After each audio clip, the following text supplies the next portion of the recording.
I grab the hijab scarf when my phone starts ringing. I pick it up. Oh no, Sir Hyun is calling. Ya Allah, let me reach there on time. I pick up the call before I anger him even more. I'm just on my way, sir. I'm sorry for being late. I say without a break. He doesn't say anything. Maybe an apology would work. That's a relief. I say again, I'll be there soon. Miss Anam. He speaks from the other side, his voice dull. Something doesn't seem right. He never talks so politely to those who are late. Yes, sir? I ask hesitantly. The patient you had signed up with yesterday has passed away in an accident. His words make my body freeze and my breath stop. Who? I find my shaky whisper. How can it be? Ya Allah. Kim Yuna, he tells me. Yesterday I signed up two new patients, Kim Yuna and young Jihangir. Yuna was a teenager, a little girl stressed out with her studies and school. I cut the call. That's not good. She was just a little girl. An innocent soul. My heart sinks at the thought and I feel a tear rolling down my cheek. These tears, they are not in my control. I wipe my cheek and wear my hijab. She isn't related to me. I only met her once yesterday. Why am I even crying for her? I wear the niqab over hijab covering my face, but the slightly red eyes stare back at me from the mirror. She was related to me. She was my patient. She granted me the permission to enter her heart. She trusted me. More tears escape and I shut my eyes. My fists clench at the fabric of my gown, letting my tear fall. Her family must be devastated. Her mother, her father. She told me she had a grandfather too. Ya Allah, you took an innocent little girl so soon. Please give them sabr and make it easy for them. I wipe my eyes again with a tissue and grab my handbag and phone before leaving the apartment. After paying a visit to her funeral, I walk back to the bus station. These kind of accidents and deaths happen rarely, but if there's an occurrence, I'm supposed to pay a visit to the family of the person. Not just because I'm obligated to do so, but because I genuinely feel sad for them. I myself don't have a family. Mama passed away when I was 10 and dad is still alive, but I don't consider him my dad anymore. He doesn't deserve to be called a dad. He is Christian by birth, and mom was also Christian, but she chose to accept Islam and change our lives. But Peter never accepted Islam. Any religion is never forced. If he doesn't want it, then it's his own matter. But he is not even worthy of being called a human. He is worse than a monster. Everyone has some flaws, and my flaw is that I can't let go of the hate I feel for that man. Jasmine is my only family now. The screech of the bus gets me out of my thoughts. Where am I supposed to go now? I have an appointment in the evening and it's only noon yet. Maybe I should go somewhere else. It's been a long time since I visited the kids. I get on the bus making a mental note to myself. Maybe I can get my distorted mind back to peace after going there. After a ride of about 30 minutes, I get off at the bus station near the orphanage. Station is close to the place, so I have to walk about 5 minutes to reach there. The neighborhood is quiet and peaceful, and it is an underlying corner of the city. There are not many people who come to this site. It is actually a small town with no major facilities, so people here are usually illiterate and villagers. I reach the orphanage, and the view of kids playing outside in the yard makes my heart falter. The innocent souls make this place a home for me. I watch them play with huge smiles on their faces. So adorable. Come on, kids, it's time for lunch. The voice makes my head twist to Aunt Laura. Guiding the kids inside, she pats their heads. I move forward and her eyes direct to me. She gasps slightly in shock, and in a moment the shock face transforms into happiness. Omo, Anam? I smile and walk closer to her. Assalamu alaikum, Ani, how are you? I say, and she embraces me in a hug. She breaks the hug. I'm perfect, how are you? I'm doing well, Alhamdulillah. You visited after so long. Kids were asking me about you. She says, her wrinkled face turning a bit into concern. I chuckle. Just, life is a lot busy nowadays. She slaps her forehead, realizing something. Ash, so silly of me. I didn't even invite you in. Come. Grabbing my hand softly, she guides me inside. Long curtains cover the windows of the cozy room. The wooden furniture gives an ancient vibe to the place. Such type of things are not a frequent sight in Korea anymore. So how's your work going? I look at her as she places the tray on the table in front of me. It's lunchtime, so I'm having lunch here for today. I remove my niqab and place it aside. It's going well. How about here? I heard there's a school going to be established here. I ask. Her face falls and she sighs. The appeal was rejected. There are not many people who want to send their kids to school, so it would be a loss for the government. Oh my Allah, that's bad. She seems disappointed. Don't worry, it will be fine, I assure her. Once the school is established, I'm sure many people would want their kids to get an education. The government just needs to look at this aspect. Hope so. Have this curry. She forwards the ball as I take it from her. Thank you. A generous man has left a huge donation. It would be helpful if more people could donate for this work. I'll try to help to the fullest. Do tell me if you need anything. I am always up here for help. She smiles.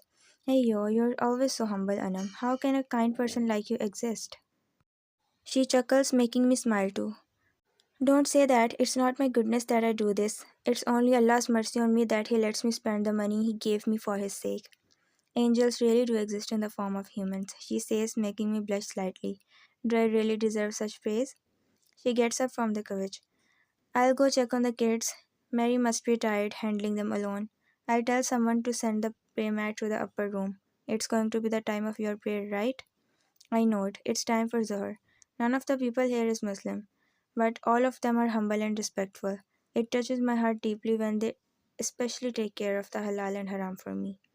Come to meet the kids after praying, saying she leaves the room. I finish the lunch and take the cutlery to the kitchen. The rest of place is also of the same texture, ancient furniture and aesthetic vibes. I climb up the stairs and go to the room on the right corner of the hallway. It's Aunt Lara's bedroom and I always pray here whenever I come. As she said, the prayer mat is already here with the rosary. I go to the washroom and perform ablution before performing my Zohar prayer. After spending 2 hours here, I walk back to the bus station. It is already past 3 p.m. I'll have to reach the bus station soon to reach on time. As I stroll down the street, a sharp roar pierces the ear, jolting me. Before I can comprehend what's happening, a motorbike rounds the corner, hurtling toward me with an alarming speed. I leap back instantly, but with alerts the rider loses control, tumbling to the ground in a chaotic swirl. Breathing heavily, I look at him. My hands tremble with adrenaline. Allah! I take my steps closer to him. He struggles to sit up because of the pain. Are you alright? I ask, my voice tinged with concern. He groans in response, clutching his arm where a stain of wetness has appeared over his black jacket. I fumble for my phone, dialing the emergency services. He whispers, Don't. I look at him. What are you saying, mister? I ask. Don't call the ambulance. He says through the pain. He didn't even remove his helmet. I can't see his face. What a tough man he thinks he is. He just got into an accident. You need treatment, I'm calling the ambulance. I press call on the dialed number, but in a moment my phone is snatched from my hands. I look at him again. Are you mad? He immediately cuts the call and places the phone aside, getting on his feet. He can't stand up, but he is still trying. Allah, what kind of weird people am I encountering lately? Without saying anything, he walks to his bike that is laying a few feet away and gets on it. I stare at him in disbelief. What? With a difficult kick, he ignites his bike. His arm is injured. How can he ride? I should still call for help for him. His bike number HC29809971. Before I can stop him with a piercing noise, he rides away, leaving me standing in my own shock. Allah Allah. I was just trying to help. I pick up my phone from the ground and look at the screen where the dialer is open. My eyes drift to the time and my eyes widen. I'll be late if I don't hurry. With urgent footsteps, I walk to the bus station and fortunately I reach on time. The bus just stopped on the stand. Ya Allah. If I were another minute late, I would have missed the bus. Just because of that rude guy, I click my tongue getting a seat in the bus. He would be in pain and still riding that bike. Doesn't he feel hurt? Oof, Anam, stop thinking about him. If he himself doesn't feel pain, then why are you worried for him? My inner voice speaks. Ah, that's so frustrating. I don't know why. I close my eyes and rest my head on the back of the seat. Let's just forget about him. The rest of the week passed peacefully and it is already Friday.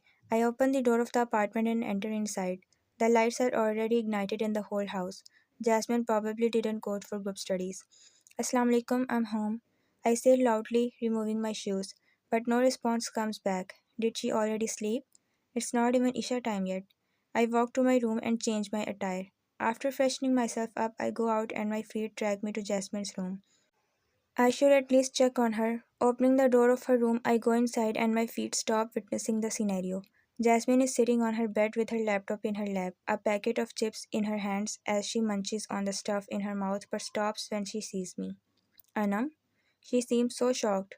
Well, I walk inside. She puts the laptop on the bed and turns her attention to me. You came early? It's past 7. I give her a sodden face and her mouth falls in realization. She laughs nervously. Oh, Ma, I didn't realize. I sit on the bed and look at her laptop. What are you doing? Some kind of video is playing on it. Oh, that. Jihan is live. I'm watching that. She rotates her laptop towards me and the screen shows clearly. Jihan. That guy. Jasmine unplugs the headphones and the sound is heard from her laptop. She gives me a pointed smile. Now you don't know who Jihan is, so you probably won't enjoy watching this, but I am enjoying it. I scoff hearing her. She glares at me. What? He came live after so long, let me watch. So she's dumping her best friend for a stranger? Oh, yes, he ain't a stranger for her. I roll my eyes. Jasmine's focus is on the screen. I got this from Mexico. I don't know what category it is, but the taste is wow. Jihan speaks, opening up the cap of a bottle. I ask Jasmine, what is this? Wine. She responds in one word, and my eyes widen. I look at the screen and see him pouring the red liquor into the round glass. Oh my Allah, that's so. I don't have words. I know he drinks, but seeing someone actually enjoying alcohol like juice is something indigestible for me. He laughs. Wow, it's even better than when I tasted it last time. My eyes travel to the table on which he is doing the live. There are more alcohol bottles placed nearby. He drinks a lot. Does he just enjoy drinking so much? Or is it because of his depression? In stress and depression, people tend to find ways to elevate their mood and find ways to forget the pain and thoughts that sadden them. It's basically a depression decreasing technique that works temporarily. But alcohol messes a person's mind and he loses his ability to understand and think rationally. That's why it is haram. He reads a comment from the live. What happened to your arm? Ah, this? Nothing serious. I fell during dance practice and hurt myself. He straightens the short sleeve of his t-shirt from where a purplish round is peeking out. He is in casual attire and disheveled hair, probably called messy hair for celebrities. Jihan, you're so handsome. Oh, thank you. He giggles. Does he drink in every live? I ask Jasmine. She replies, not really, but recently, yes. Alright, guys, I have a surprise for you. I will be releasing my new album in September. Don't forget to stream a lot. He says, a broad smile on his face.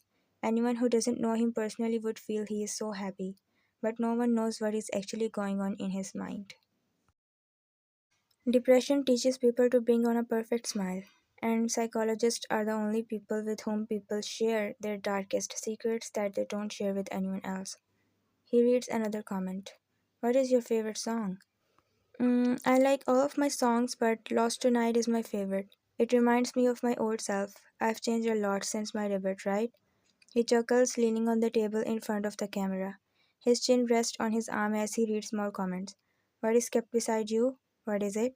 Reading another comment, he looks at the side and his muscles tense slightly. He immediately puts the small box out of the screen. It was only visible slightly, so I didn't notice it before. Jasmine leans more into the screen. What was that? Cigarettes? She says with shock. Oh my god, he started smoking? She yells again. That's nothing, guys, don't worry. Jihan says with a chuckle. It's late, right? I've been live for 3 hours already. I'm sleepy now. With a long, exhausted sigh, he picks up device from the table. Bye bye, guys. I love you. Making a half heart with his hand, he gives a flying kiss to the camera and then the video goes off. I can't believe this. Jasmine says, shutting her laptop now. I look at her. Why are you so concerned? You ain't even related to him. Yeah, right. Why am I even so bothered? She gets up from the bed. I'll prepare dinner. Saying she wraps her hair in a bun and walks out of the room. If she knew Jihan is suffering from depression, how would she react? I can't even imagine. His perfect cover doesn't let anyone see what is inside his heart. From inside, he is vulnerable and broken. I'll try my best to treat him, but everything is in the hands of Allah. If he wanted, Jihan would be fine. If not, then we can't fight for his fate. I sigh. I hope everything was fine. Getting up, I also walk to the kitchen to help Jazz with dinner. The sound of the dripping cuts through the air. My eyes fix on the glass in my hand. Tip, tip, tip. The red wine pours into the glass. A chuckle leaves my throat looking at it. So fascinating. Just like blood. Dripping blood. Her blood. Putting the bottle down, I sip the red blood. It is sour, like her. Down to the road. I sing. I suddenly want to sing. I love singing. Aren't I a singer? I laugh at my foolishness. Of course I am a singer. Pretty, pretty wine. I take another sip of the wine. It's still sour.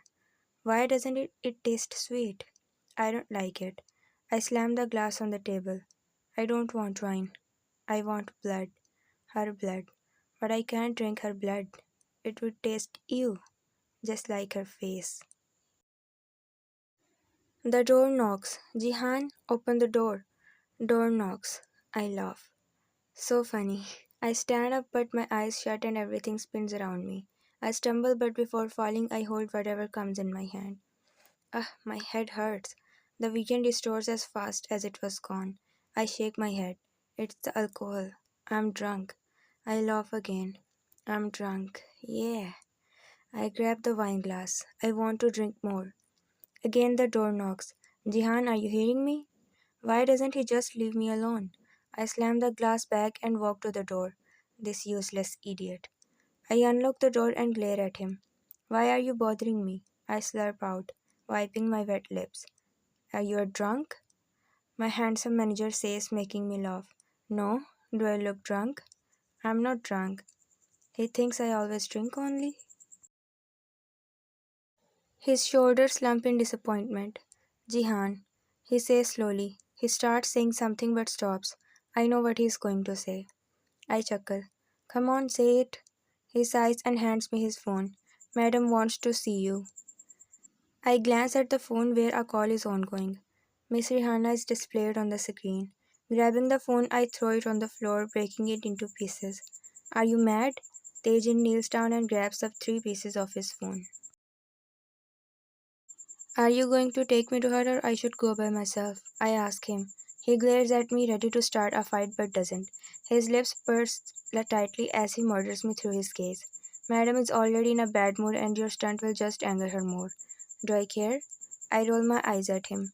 Stupid him and his madam. I stumble back to the chair where I was sitting before and wear the jacket over my t-shirt. I have to face madam. I should look handsome, right? I run a hand through my hair and smirk. Perfectly handsome. Madam will love it. How do I look? I ask. Jihan, we don't have time. Come out now. He scolds me. How dare he? I look at him. I'm going to meet Madam. I should look good. I say with a tight jaw. He doesn't understand. Idiot. Let's go. I grab my phone and put it in my jacket pocket before walking out of the apartment. After a long ride, the carry stops. I open my hazy eyes. Tejin gets off the van and signals me to come out. I get off the van and my eyes shut again. Everything is looking blurry.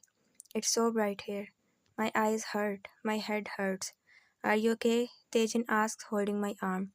Without answering him, I walk towards the entrance of the building. My workplace. SS Entertainment. Shining stars. My foot. I march towards the elevator and press the top floor. To Madam's office. Tejin doesn't follow me. He never does. The double doors slide open in an empty hallway. My eyes blur again, but this time it's itching. Water has gathered. Am I crying? No, I'm not crying. I laugh while wiping the droplet. I am not crying. I don't cry. But my laugh slowly transforms into mewl and more tears drip from my eye. No, I'm not crying. I wipe my eyes harshly. I am not a kid. I don't cry. And never because of this woman. What can she even do? Scold me for drinking on live? Or for accidentally showing the cigarettes? I'm the one she is dependent on. If I weren't famous, she would be on streets. I saved her drowning company. She can't say anything to me. Yes, she can't. Wiping my eyes for the last time, I walk forward and enter her office. She is standing near her table. She is not looking at me. I am standing behind her. Her tablet is in her hand. She is watching something. She is watching the recorded live. I shut the door behind me. At the sound, she looks up and her shoulders slump back. I can already see the expressions on her face without even seeing. 3, 2, and 1. She turns around and with her full force throws the tablet towards me. I slide to the side and the tablet hits the door behind me. My eyes stay fixed on her. She is breathing heavily with anger. What new bullshit is this? She yells, her nostrils flaring. A chuckle erupts from my throat that I couldn't suppress. I put a hand on my mouth immediately and laugh. She glares at me. But I can't stop laughing. Jihan, have you gone nuts? She yells with more force than before and I put a brake on my mouth. I answer her question. No, I'm not nuts. I'm a human, not an edible thing. This stupid CEO doesn't even know that. I mentally roll my eyes. Do you even know what consequences your actions are going to have? Have you seen the trending hashtags? She says again. I shake my head. I don't need to see. I laugh. I know what must be trending. Jihan the best. Young Jihan. Jihan. Love Jihan. And my favorite one. King Jihan. I chuckle to myself and walk forward. Is this some kind of joke to you? She says again. Oof, her voice is so annoying. Why is she scolding me? I didn't even do anything. Except, oh yeah, I drank on live. I smile politely. Nothing is a joke for me, madam, I say. She glares at me. If you don't stop this, you'll face serious consequences. Don't blame me for being ruthless to you. Ruthless? She is the gentlest person I've ever seen. So gentle that it makes me want to smash her under my shoes. What can you do to me? I made your company. I made you. I made this popularity you're so proud of. I, King Jihangir, made this fucking whole empire. What do you think you are? I say with a smile, but then a sharp slap lands on my left cheek, turning my face to the right. Ugh, it stings. My head hurts. She grabs my collar, jerking me conscious. Haven't your wings grown too much? You want to rebel now? My eyes open and blurry image is gone, replaced by the clear picture now. I'm standing in front of her. She jerks me back and I stumble. The consciousness kicks in and realization dawns on me. My head is messed up. I am messed up. She slapped me. I want to slap her too. I want to. Remember this, Jihan. I let these wings grow and I can cut them too. So you better stay on the ground. One word from me and your whole career is gone. She says, her eyes piercing into my soul, my mind. She damn knows that she gets on my nerves. But I am helpless. I can't do anything. Whatever your mental problem is, keep it out of social media. I have sent you to a psychologist for a reason. Sort your matters privately, and if I see another dumb thing like this, you're done for. Saying, she walks past me, bumping me to my side and making me stumble again. I shut my eyes. What does she think she is? My savior? My benefactor? My employer? I'm the one who earns for her greedy existence, and she dares to hit me? I grab the glass from the table and throw it on the ground with full force. It shatters with a loud sound and I breathe heavily. Damn her. She has my weakness with her. She knows how to use it against me. She knows how it will affect me if she says anything. She knows it, and I'm helpless on my own. I can't take it. I can't bear this anymore. I can't. Ugh. I dash out of the room and straight to the dressing room given to me. Slamming the door shut, I stand in front of the mirror. My vision is again blurred, but it's not dizziness this time. It's water. My reflection stares at me. Pathetic, Jihan. You're pathetic. My inner voice screams. You're the most useless person to exist. You can't help yourself. The Jihan in the mirror mocks me. I wipe my eyes harshly. I can't cry. I'm not weak. I can handle it. Yes, I can handle it. I can. I can. I can't. Ugh. I throw all the things on the dressing table swiftly. The makeup tools, the perfume bottles all shatter on the floor. The room fills with smell, nauseating smell of perfumes. My head stings painfully again. I grab my head and slide down the dressing table. I can't take it. I don't have strength. I look around the room. My eyes fall on the broken glass bottles. The glass is scattered in my feet. It was all an investment in me. I'm just a business tool, which will be discarded when not needed. I'm useless. I'm just a pawn for others. I'm not myself. This is not me. I am Jihangir. This Jihan is not me. He should get killed for me to live. He should be gone. He must be gone. Yes, he must die. I must die. I wipe the water, making my vision blur again, and grab a shard from my feet. It will all be fine if I die. She won't threaten me anymore. I'll be free. I'll be free from this. I breathe heavily as more tears fall. My hands are shivering. Putting the shard on my wrist, I shut my eyes to end it all. It will all be fine. But then my phone starts ringing. The vibrations reach me from my jacket pocket. My eyes open and the glass falls from my hand. My hands tremble and my breath shake as I stare at the glass piece.